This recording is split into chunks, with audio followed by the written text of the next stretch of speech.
Guys, again, magandang umaga, magandang gabi sa inyong lahat.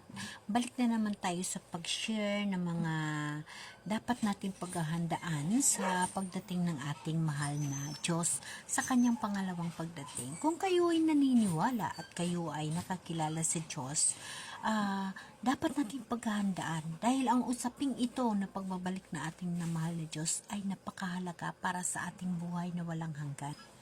So, balikan natin ang kwento ni Noe. Diba guys, si Noe ay gumawa ng arka dahil pinagawa sa ng Diyos dahil na sa sobrang makasalanan ng mga tao. And then according din sa ating mga nalalaman sa mga kwento na hindi nagagawa ang Diyos ng anaw o water na magunaw sa buong mundo. Ngunit, nagbigay siya ng isang payag na tayo bibigyan tayo ng punishment na magmumula sa mga disaster o mga sakuna. Kaharian batok sa kaharian, bansa batok sa bansa, lindol, at sari-saring unos na hindi natin nauunawaan. Ngunit yun ang sign ng ating mahal na Diyos. So, balikan natin ang panahon ni Noe. Sa panahon ni Noe, ang mga tao masama at marahas, kaya't nagpasya ang Diyos na lipunin sila. Bago maggunaw, nagbigay ang Diyos ng pagkakataon sa mga tao upang magbago at manumbalik sa Diyos. Inutusan ng Diyos si Noe na gumawa ng isang malaking arka upang iligtas ang kanyang pamilya at ang mga hayop. Diba? Ganon talaga yung nangyayari. Matapos ang baha, nagbigay ang Diyos ng isang pangako na hindi na niya lilipunin ang lahat na may buhay sa pamagitan ng baha. Pinangako ng ating mahal Diyos na ganon ang gagawin. Wala na, hindi niya nalilipunin yung mga tao na makasalanan sa pamaraan ng baha. So, dito natin makikita na si Noe ay ang kanyang kwento ay nagpapakita ng kahalagahan ng pananampalataya at pagsunod sa Diyos. So, ang panahon ni Noe nagpapaalala sa atin na dapat nating iwasan ang kasamaan at sundin ang utos ng Diyos. Ang Diyos mayroong plano para sa kaligtasan ng tao at handa siyang magbigay ng pagkakataon sa mga tao upang magbago. So guys, ano pang inaantay mo? Yung ating panahon ngayon, nandyan na yung mga sakuna, mga disaster, lindol, mga bulkan, lahat. Nandyan na yung sign ng ating Panginoon. Kung naniniwala kayo at umaasa kayo na mabalik yung ating mahal na Diyos, nandyan na guys.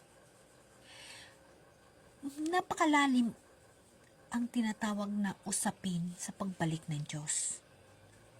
Ngunit, pag tayo na kanyang manampalataya at naniniwala sa kanya, madali ho natin maunawaan at madali ho natin maintindihan. Guys, handa ang Diyos magpatawad ng lahat ng makasalan. Makasalanan ako guys. Makasalanan ako bilang tao sa mundo. Ngunit, hinihingi ko sa mahal na Diyos na bigyan ako ng pagkakataon. At ito guys, ang pagkakataon na ibinigay niya sa akin, alam ko ayon sa kagustuhan niya. Hindi ko binubuhat ang sarili kong bangko. Ngunit alam ko na ang mahal na Diyos na sa akin. Dahil mula noon hanggang ngayon, ang lahat ng mirakulo sa buhay ko, nararanasan ko yun at ikinabubuhay ko at talagang in-apply ko sa buhay ko. Kaya masabi ko sa sarili ko, na kontento ako kung anong mayroon na ibinigay ng Diyos sa akin, kaya masaya ho ako.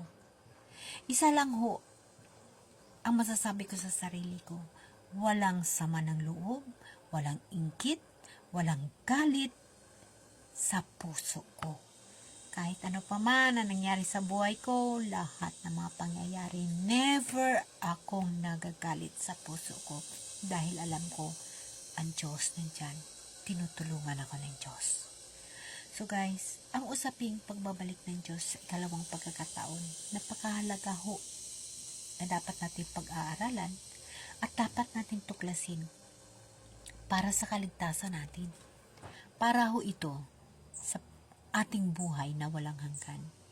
Dahil nakasaad rin ho sa Bible na ang tinatawag ng mga disaster ngayon, yung mga sign na pagbalik ng mahal na Diyos, kung ano ang panahon ni Noe, ganon din ho ang gagawin niya. So, piling-pili ang tao. Handa ang Diyos magpatawad. Nakalagay sa Matthew 7 verse 21, sinabi rin ng Panginoon, hindi ang bawat nagsasabi sa akin, Panginoon, Panginoon, ay papasok sa kaharian ng langit, kundi ang gumaganap ng kalooban ng aking Ama na nasa langit. So guys, napakalalim, di ba? So again guys, dito sa Mateo 7:8, verse 21, nabasa na natin, and then nasa verse 22, uulitin ko, lahat na tumatawag sa akin, Panginoon, Panginoon, ay papasok sa kaharian ng langit, kundi iyaon lamang sumusunod sa kalooban ng aking Amang nasa langit. Pagdating ng huling araw, marami ang magsasabi sa akin, Panginoon, nangaral po kami at nagpalayas ng mga demonyo at gumawa ng mga kababalaghan sa iyong pangalan. At sasabihin ko sa kanila, sabihin ng mahal na Diyos sa kanila, kailanman hindi ko kayo makikilala, lumayo kayo sa akin, mga manggagawang masama. O diba? Kasi diba, nung darating na si Jesus, maghukom na. Tapos ipinamalaki mo ang pinanggagawa mo na nagpalayas ka ng mga bad spirit, nangaral ka. Nangaral ka, nagpalayo ka ng mga bad spirit. Pero hindi mo ikinabubuhay. Dapat natin tandaan na mga ngaral, dapat natin tandaan na tayong nagsishare ng Bible or tayong nagsishare ng buhay ng ating mahal na Diyos, kailangan nasa puso din natin siya. Nasa buhay din natin siya. Hindi ka pwede mangaral o hindi ka pwede magtuturo kung anong nilalaman ng Bible sa isig nating katao, sa kapwa nating tao na ikaw mismo hindi mo isinasabuhay ang mga bagay na yun.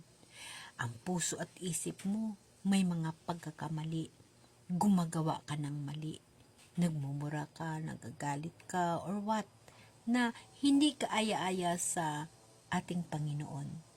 So, hindi lahat na mangangaral, hindi lahat na bigay ng pangaral na ayon sa Biblia at nagpapalayo ng mga bad spirit na tinatawag is makapasok sa kaharian ng Diyos or tatanggapin ng atin Diyos Ama sa huling paghukom. Kasi alam niyo ba guys, ang pagpangaral hindi biro. Hindi biro ang lumapit sa Diyos. Ang pagpangaral, maraming mga ginagawa. Mayroong pangaral na kailangan na nilang pera. Mayroong pangaral na ginagamit nila na hanap buhay. Mayroong pangaral na iba ang nasa puso at iba rin ang nasa isip. Kailangan guys, once na mangaral ka, once na magbibigay ka na ayon sa Biblia, ang puso at isip mo at ikaw mismo ay nasa Diyos. Ikinabubuhay mo ang Diyos.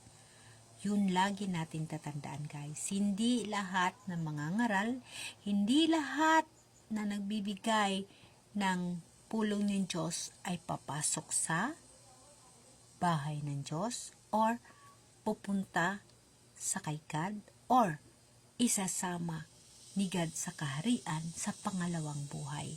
Dapat nating laging tatandaan guys na ang pangalawang buhay ayon sa ating mahal na Diyos ay isang kaluwalhatian, isang kaharian na walang hanggang kaligayahan.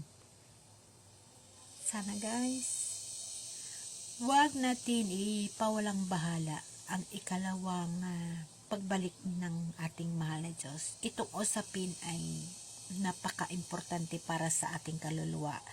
Lagi nating tatandaan na ang paghukom ka mahal na Diyos, kagaya sa paghukom kay Noe, wala akong matitira. Wala akong matitira.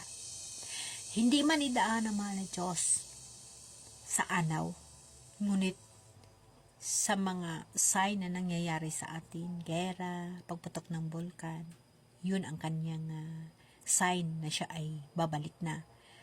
At nakasaad sa Bible na ang pagbalik ng ating mahal na Diyos or ang paghukom niya ay kagaya sa panahon ni Noe. So guys, abangan ninyo. I-share ko sa inyo for the next video ko ang panahon ni Noe para i-recall natin ang nangyayari sa panahon ni Noe. As I said dyan sa una, ngunit hahanapin natin ang propesya na nagsabi ang Diyos na bibigay siya ng punishment kagaya sa panahon ni Noe. Amen?